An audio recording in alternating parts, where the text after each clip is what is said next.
কাঠবাদামকে বলা হয় পুষ্টির পাওয়ার হাউস। দেহের নানা রকম ভিটামিন এবং প্রয়োজনীয় খনিজের দৈনিক চাহিদা পূরণে প্রতিদিনের খাবারের তালিকায় রাখতে হবে অন্তত এক মুঠো ভেজানো কাঠবাদাম। এতে থাকা অ্যান্টিঅক্সিডেন্ট কোষকে ক্ষতির হাত থেকে রক্ষা করতে গুরুত্বপূর্ণ ভূমিকা রাখে। এই বাদাম শরীরে অক্সিডেটিভ স্ট্রেস বা ফ্রি রেডিকেলের পরিমাণ বেড়ে যাওয়া প্রতিরোধ, প্রদাহ কমানো এবং শরীরকে বার্ধক্য থেকে রক্ষা করে।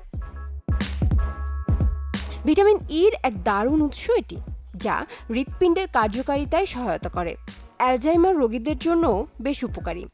প্রতিদিন 28 গ্রাম কাঠবাদাম খেলে তা দৈনিক ভিটামিন ই এর যে চাহিদা আছে তার প্রায় 50% পূরণ করতে পারে।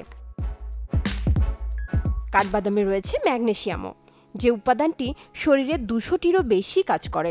একজন সুস্থ ব্যক্তির জন্য প্রতিদিন 420 মিলিগ্রাম ম্যাগনেসিয়াম খাওয়া উচিত।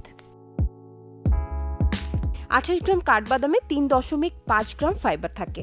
প্রতিদিন সকালে এক মুঠো কাঠবাদাম খেলে দীর্ঘ সময়ের জন্য শরীর ভরা অনুভব হয়। এর ফলে ঘন ঘন খাওয়ার আগ্রহ কমে যায়, সারাদিনের ক্যালোরির পরিমাণ কমায় এবং ওজন নিয়ন্ত্রণে রাখতে সাহায্য করে।